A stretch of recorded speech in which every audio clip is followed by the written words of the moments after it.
what I know for sure is that speaking your truth is the most powerful tool we all have.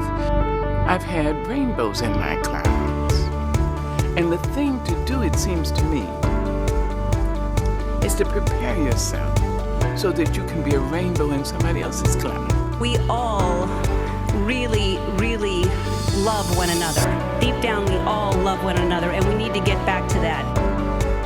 Hi, welcome to the Authentically You Show. I'm Dr. Julie Ducharme, back for another episode talking about amazing, authentic people and what they're doing in our world. I'm excited today to have with us Joel Stewart. Joel Stewart is a U.S. Navy veteran. He's a franchise consultant, a commercial real estate broker, business broker, entrepreneur, engineer, and author. Woo! And if that is not enough, Joel has worn many hats, as we mentioned above, but during his life's journey, he has been focusing his efforts on representing U.S. franchise interests overseas, working with US Embassies and International American Chamber of Commerce, and helping others in any way they can escape the proverbial career prison. Joel, welcome to the show. Thanks for having me. And I like that term, career prison. We're definitely going to talk about that because that really resonates with me. When you say career prison, I could definitely just I think I have PTSD from it, like so many things coming into my mind when I'm thinking about this.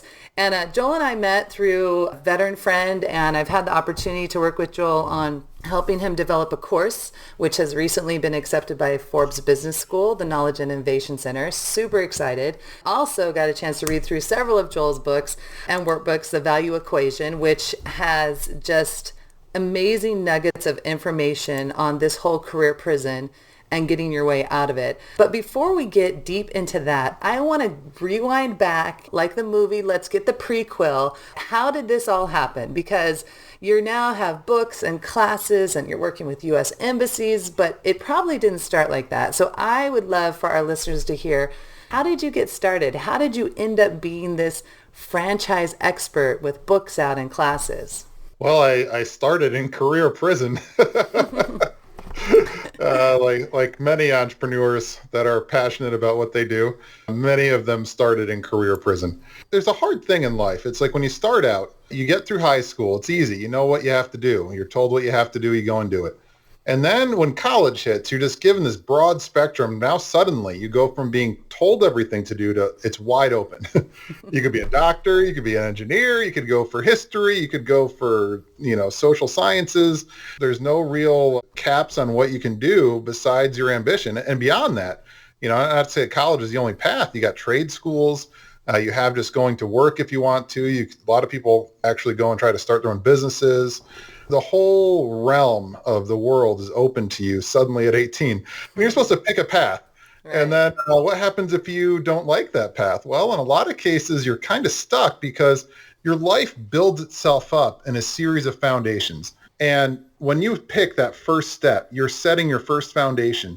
And then the next logical thing is to build off of that and build off of it and build off of it. And if you don't like where that's going, it can be real hard to switch paths. Yeah. So that's kind of what happened with me. Is I got out of school. I was good academically, but my real passion was drama. And it was just like, oh, do you want to go into acting school or should I go and be a mechanical engineer? My daughter is very artistic. And she's like, Mom, everyone tells me I can't make money as an artist.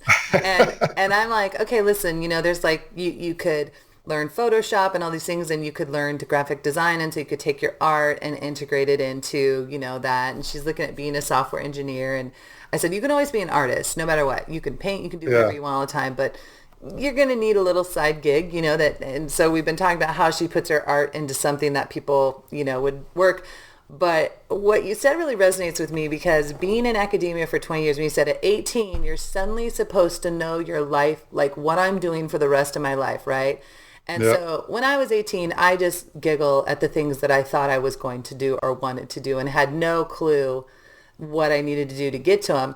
And I always say as a college professor, because I've watched hundreds, if not thousands of students come through the door, is asking an 18-year-old to pick their what they want to do for the rest of their life is probably the cruelest thing that we're doing. Because when you hit 24 and 25, I had a totally different perspective on what I wanted in life, versus an 18-year-old. Even now at 43, I look at all the things I'm doing now thinking I would have never at 18 thought about doing this. So, No, you know, not at all. Right. And so I love that you're saying like, yeah, we have what we want to do. And then we're like, well, I guess we need to make money. Right. You know, and then you come to that. So, I mean, it's so true what you're saying. And I'm sure so many people are listening to this going like, yeah, when I was 18, I wanted to be an astronaut. And then I realized I couldn't do math. So I had to like change that, you know. Yeah. What's actually a funny story is the logic of it all plays a lot into this. Is the school I went to for engineering, I originally applied for because I wanted to get into video game design because I've always been very imaginative, very creative. Yeah. And I always have all these stories kicking around in my head. And I was like, oh, I could turn these into video games and make lots of money. And after attending their day for it, I realized, oh, wait, I really, really don't like programming. So, you know, and then when it came down to acting versus engineering, I was like, I could always be an actor. I mean, there's lots of actors didn't get into it till later in life. Yeah. You know, engineering, that'll make me money no matter how other pursuits either succeed or don't succeed. Yeah. So that's the path that I took, was the logical one. But I realized about halfway through college that I didn't want to be an engineer. I was going to one of the best undergraduate colleges in the country, Rochester Institute of Technology. Mm-hmm. My parents didn't have money, so I was taking loans out for the whole thing. Ridiculous debt. I knew I was just had too much sunk cost into that. I had to finish the engineering degree and I had to figure out what to do with it. And when it comes to your next step being the foundation of your future and the way that it builds off your last step, my step was an engineering degree. What was I going to do with that engineering degree? I actually talk about this in my book where I talk about Fit Factor, where you can take the same skills and just apply them differently and you end up in a different career path. Is I took my degree and I went off to be in the Civil Engineer Corps for the Navy. Because when I was sitting there, we had to do these co-ops at RIT where we go and get actual work experience. And I remember sitting there. This is one of those epiphany moments. You'll have them in your life if you haven't had them yet. But I'm sitting there in this break room and I'm staring out this window and all the engineers around me were miserable. You know, I was working there. I wasn't enjoying what I was doing all that much. And I just remember thinking, am I going to sit here and take a salary to work 80 hours a week in something I don't really enjoy that much just so the guy higher up the chain can make more money than me? This really isn't the rat race I want to go down with my life. So I took my degree and I applied it to something different. I joined the military Civil Engineer Corps, the reasoning being not only do I get to serve my country, but I also get to jump right into a management role instead of a technical engineering role. But again, like I was going down that career path, that career prison. The main fact of it wasn't something that I was passionate about. So I loved the mission when I was in the military. I loved the camaraderie and I loved that I felt that I was making a difference with what I was doing. My first job was down rebuilding facilities post-Katrina on the Gulf Coast. Wow. So I was overseeing these gigantic construction contracts. The mission was there, but it wasn't something that I was really passionate about because internally in my value system, I just love helping people. I like educating people. And it wasn't what I really wanted for my life. I mean, it's even with the stuff I do internationally now, where I probably do about 3 events internationally a year, 3 events a year. And it's normally me doing educational events for AmChams or embassies for events they're putting on, where I come and I talk about the benefits of franchising using U.S. franchise systems. So I talk about leveraging franchise systems and what kind of systems are out there and all of that. And it's pretty much just educating people. But that's powerful. So after my tour in the Navy, I ended up getting medically discharged, which is kind of a whole nother story, and it kind of puts a gap in my career, and we can circle back to that if you want to later. But when I came out of that, I decided to go back to school again for my MBA. And I got my MBA with focus on commercial real estate. And then I started up a commercial real estate and business brokerage. The brokerage, I actually hadn't thought about that, but my first listing had a potential business for sale. And I was like, well, I better learn how to evaluate and market businesses if this is going to be that integrated with my commercial real estate business. And it was actually through that I discovered franchising. You know, just a minor side story. That's where I became an accidental entrepreneur. When I got into real estate, in my mind, I wasn't an entrepreneur. I was doing a commission-based job. That's the way I thought mentally. Yeah. But then as I was doing things and I realized that there was no limits on what I could do, like I could reach out to marketing groups, I could reach out to networking groups, I could do all these different things, and it was all on me to decide, you know, my fate and my future. That's when I started realizing I'd really kind of come into something that I could really resonate with, but it still wasn't quite the right fit. I was still trapped in career prison, if you will. The real estate stuff kind of, and the engineering stuff and the facility stuff I used to do, it all kind of led down this path. And then when I went to the International Business Brokers Association annual conference down in Dallas is when I ran into franchising, and it kind of blew my mind wide open. And the reason is that franchising uses your soft skills to advance your life, to let you change career paths, regardless of what career path you're stuck in. So if you're stuck in career prison and you've built up this set of soft skills, leadership, management, all of these things, working with a team, you built up all these skills, you can apply those skills in a completely different career path that you actually want to do. And so that's what really kind of blew my mind open about, escaping career prison was franchise business ownership. And that was something I developed a passion for. And eventually I've focused completely on the franchise aspect. I love it. I'm passionate about it. And it's just that I love helping people escape career prison. Yeah. And talking about my book, The Value Equation, to take that one step further, when I think about where I want to be at the end of my life, I don't want to just be a franchise consultant. I want to be somebody who's helping people in all aspects of life that feel stuck or feel trapped. And that's what inspired me to write The Value Equation. It's not a franchising book. It's a book about kind of people who are looking at, like, say they're at the end of high school and they're looking at the huge array of options in front of them, or finishing college, or transitioning out of the military, and they just don't know what to do. And it's a guide for them to help them figure all that out and realize that everything they built is building into something else, and they're not stuck in one path. Sorry, I know I kind of rambled on there for a while. No, that's okay. I guess. No, it's such good nuggets. I was actually writing down, you talked about being an accidental entrepreneur, which I think that should be your next book. Yeah. And it's funny how many people probably resonate with that. I myself, I definitely could say I was an accidental entrepreneur. I remember my first company, my father had said to me, I was telling him how I was working at this company and they were so bad at what they did. And I was just like, I can't believe how bad they are. And so I was finishing my MBA, and my dad said, well, why don't you start your own company and do the same thing but better? And I was like, like little light bulb came on over my head. It was like, ding, And I thought, well, why not? I mean, how hard could a business be? I've got my MBA, right? Yeah, I was like, I got an MBA, so I'm good, folks. And then, of course, you start and you're like, okay, nothing in my MBA trained me on how to run a business. Yeah. But I remember doing the first month in advertising, and suddenly this massive amount of business came in, and I was like, oh, what do I do? Oh, I guess I need to hire people. And I was kind of thrust into this. And of course, 18 years later, it's one of my 4 companies that I run. But I love that because sometimes that just happens, right? Like if you go back and look at the greats, right, who are now these massive entrepreneurs, but you ask them, like, how did it first happen, right? I think of, is it Damon John, who was like selling top hats in New York or something like that. Of course, he's now, FUBU and many other companies and different things like that. So I love that you said that, because I think a lot of times people think that they have to be a trained entrepreneur to step into that world. And you and I both know that's not the case at all. Now, sure, it helps if you've got some skills, for sure. You'll avoid some more pitfalls. But I feel so many people are afraid to take that step. You talk about career prison, and I hear colleagues all the time go, oh, I hate my job, Julie. I want to get out of it, but I just don't know what I would do. And I'm too, I'm not an entrepreneur, or I can't do this, I can't do that. And the other thing you said that resonated with me is you took your skills and put them in a different capacity. You didn't just limit yourself to being an engineer. You took that and you built on it.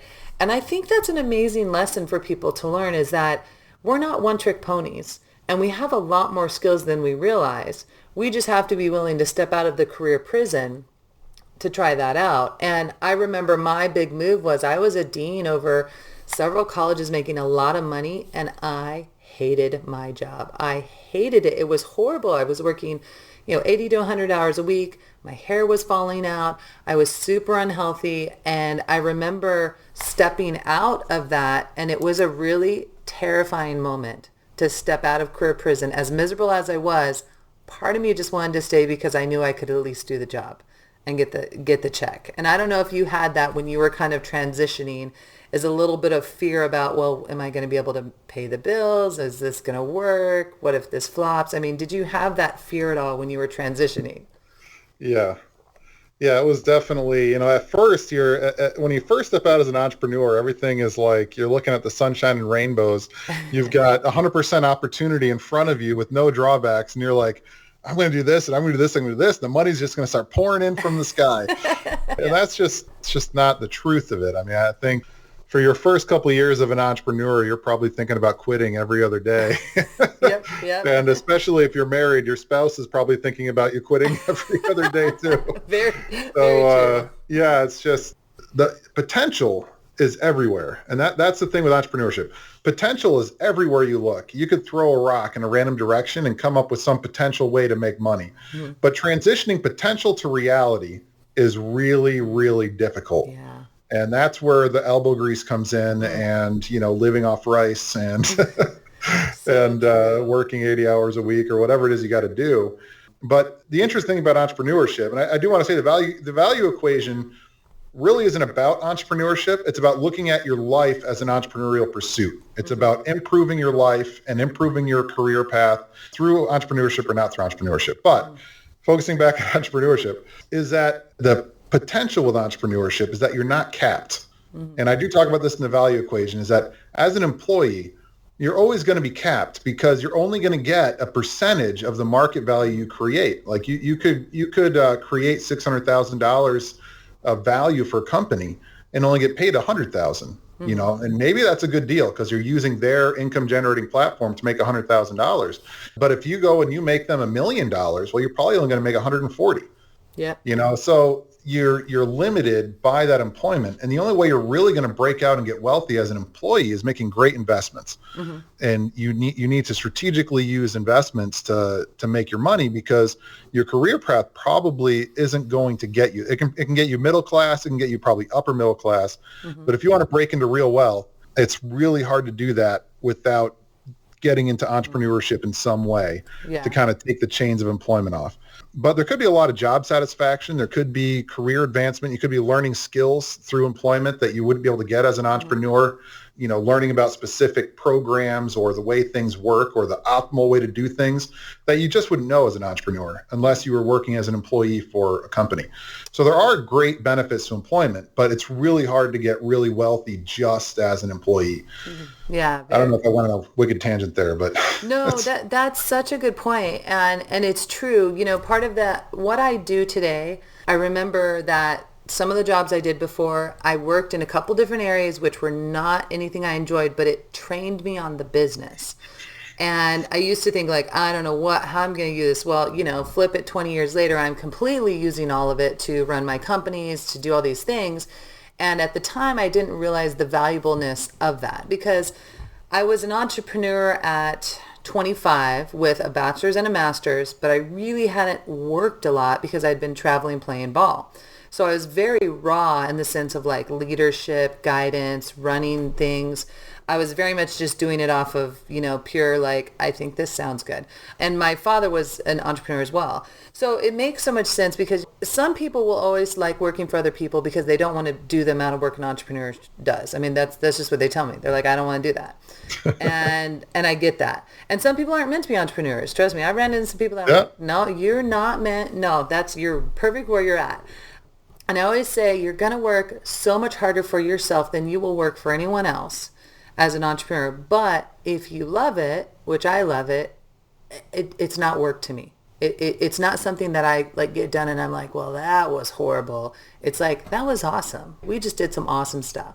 So, I mean, everything you're saying just resonates with me. And I think as a listener, if you're listening right now and you are in the career prison, this is the value equation. I've read it and the workbook because I worked with Joel on creating his course. And so actually, Joel, I'm pretty sure I've read your book like 5 times as I go through it all. But I was going through this, I was like, man, this is what everyone needs when they're walking out the door of high school or college.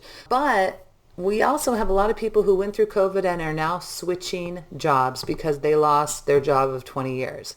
And so this would be very valid because I get a lot of people going, I don't know what to do. I've been doing this for 20 years, but I hate it. So where do I go now? What do I do? I've got all these skills, but I don't know how to apply them.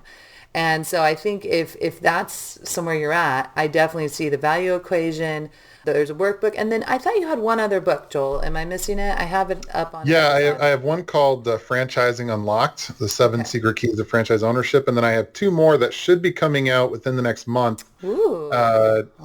on franchise due diligence. Okay. One book is going to be on franchise due diligence, basically how to go through the process. And then the second book is going to be questionnaires and worksheets, which actually the questionnaires and worksheets book is actually way more time consuming than writing the original book, trying to put together just the right questions to ask and the worksheets you need to try to get numbers that are meaningful and can help you make decisions.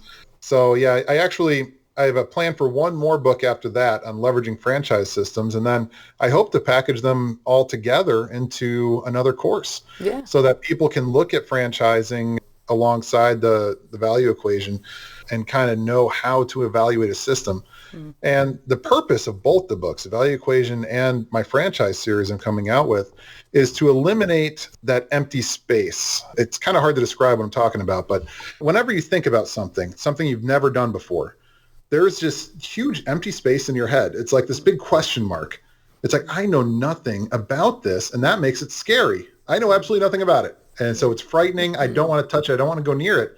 But for those of us that have actually stepped out into that darkness and looked around, suddenly it's not scary anymore. You look around like, oh, this is pretty much just like everything else. You just have to know what steps to take. So with the value equation, what I tried to do, and I think I did it pretty well, is I tried to look over all the different aspects, all the different things that feed into your daily, your weekly, monthly, whatever, your income.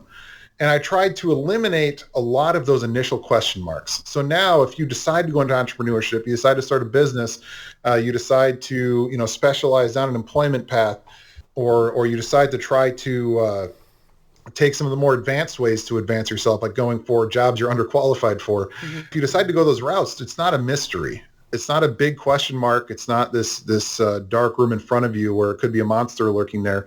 I tried just to shine light on as many things as possible. I even touch on, basic negotiations at one point, just because if you have no idea how to do a negotiation, like even just the basics of it, it's going to be scary. Yeah. But once you know the basics, you can kind of apply it to almost any negotiation. Like, oh yeah, here's a negotiating range, my point, their point. And so I tried to flush out as many things that could just be these mysterious question marks for anybody looking at a life transition that's looking to step out into the unknown. I just tried to shine a flashlight in as many areas as possible to try to help people build their lives better in a better direction. I think it's fantastic. And like I said, I've read through the book, and you guys can grab all these books on Amazon as well. That's the easy way to go. I think they're even Prime. Are they Prime, Joel? I just need to know. Can I get it in 2 days? Yeah, I think so. Oh yeah. Well, you can do Kindle as well. If you've got Unlimited, they're both on Kindle Unlimited. Yeah. So. And before we get done, I know we've been talking about the franchise, but you also, if I look you up on LinkedIn, it says the International Franchise Marketplace, franchise solutions for a global economy. So I know you're talking about your books and everything, but if I'm someone who's like, man, I'm really thinking about franchising. Are you offering services where someone can reach out to you and connect with you and get coaching? Or is this more like you're just kind of building this global economy? Fill us in a little bit on what you're doing there. Yeah. The International Franchise Marketplace is what I moved my brand to. Before that, I was Integrity Commercial, which was commercial real estate, business brokerage, and franchise consulting. But when I decided to focus on franchising, I went with the International Franchise Marketplace because of the educational stuff I do internationally, and because a lot of my brands, a lot of the franchises I work with are international brands. But yeah, most of the people I work with in the United States. So, in a technical terms, I'm a franchise consultant. I work with a couple hundred different brands, franchise brands. And when people come to me and say, hey, I want to get into franchising, I have no idea where to start. We analyze, their past, their business history, their personal goals, their financial situation, and then we start narrowing it down to which franchises are a great fit for them, and we try to match them with pretty much their perfect franchise. That's the general gist of what I do. Okay. On a day-to-day basis. That's great. Outside of my other thing, the Veteran Franchise Initiative. Well, when you're an entrepreneur, you're always doing at least 12 things, right? There's at That's least right. 12 things in the work.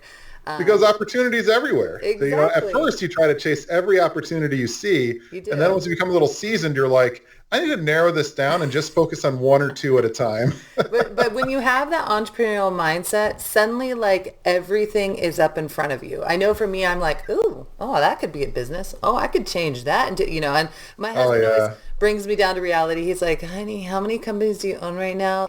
And then he always says, if you have enough time, sure, and then of course, it's all about time. When you're an entrepreneur, time literally is money because you can focus on anything. Like I've got a list of potential books. I've got my franchise series, and then after that, I've got ideas for probably half a dozen different books written down. Oh my gosh. And then I also have fun like writing fiction books. Like I said in the beginning, like I always have stories kick around in my head. So I actually published my first fiction book last fall, or it might have been January. Is it Lucifer's Legacy? Lucifer's Legacy. I Nice. actually started that back in 2003, and like whenever I had a bunch of downtime, I would just go back and work on it. So that's actually the first part of a 3-part series. I still have to put the finishing touches on the last 2 parts, but I'm going to order that one next to read because I've read all your other books. I think it's a good one. Yeah. Well, same thing. I have a kid's book called Amy the Clumsy Angel, and I actually wrote it when I was in 6th grade. Teacher had us make a whole book out of it. And later, once again, my dad is behind many of the great ideas that, I implemented, and him and my mother said, you should change that into a book. And I just happened to help out someone who had designed movies for Disney and Pixar. And since I helped that person out, they said, I'll do all the designs for you as a thank you. And so, it's very comical because I have all these academic publication stuff. And then there's Amy the Clumsy Angel, and it's a Christmas story. But my heart very much resonates with kids' stories, and I am a sci-fi person. I just love it. Even the geeky sci-fi, I love it. I can't help myself. So, I love sci-fi fantasy epics. That's where I am. I hate it when there's a bunch of pet peeves that I have that I tried to eliminate in my book, like people that have powers that use them in inconsistent ways or ways that don't make sense, or epics that just fail on delivering epicness. Like they set everything up and then they just let you down. Oh my gosh. See, now we need to do another whole talk just about books and authors. And I see lots of great memes about, authors and, like our next 12 books we have. Because, I'm always the same thing. I'm always writing a book on my side time. But on top of that, I've got a list of businesses where I'm like, once I've got tons of money, these are the businesses I want to start. So I've got a list of businesses on top of all of that. You are the true essence of an entrepreneur, my friend. Like really, like everything you say. Yeah. See now, if your wife or my husband's in a room, they would be shaking their head right now, being like, oh my God, how many more businesses? Well, it's kind of funny because in hindsight, that's why I was so unhappy in all of the employment style roles I was in. It's like I was made to be an entrepreneur and I never knew it. Yeah. Like for me, entrepreneurship was one of those black rooms with the monster in it. Mm-hmm. And I just, starting your own business seemed weird. Mm-hmm. But now that I understand it a little better, I'm like, man, I think I was built for this all along. And it took me until I was in my mid-30s to discover it. It's true. I mean, I like I said, I started my first company at 25, but worked for other companies while I was building it up because I was really trying to understand it. And it took a mentor saying to me one day, you've got all these companies you've been tinkering with and you're still working full-time over here. Why are you doing that? Go make your companies big. And it was like kind of epiphany, like, I guess maybe I should do that, And so it kind of took someone saying to me, you've been playing around, but you've got all this potential. Now go take care of it. So I love it. Well, this has been awesome talking with you. For those of you who were maybe driving right now and like, I didn't get to write down the book names or whatever, we're going to put all the links to everything in this so you can go to Dr. Julie Ducharme on Facebook, Instagram, Dr. Julie Ducharme, LinkedIn, I think it's Dr. Julie Ducharme. All right, those were all the right names. Any of those will have the links to the audio, all the links to Joel's books, his course as well is active and you can take it right now through Synergy Learning Institute, and very soon it's going to be active on the Forbes Business School Knowledge and Innovation Group, which is huge because only a small elite number of people are allowed into that division. So we're super proud that Joel's course is in there as well. So thank you so much for being with us, Joel. And as I always say, live, love, laugh, and always be your authentic self.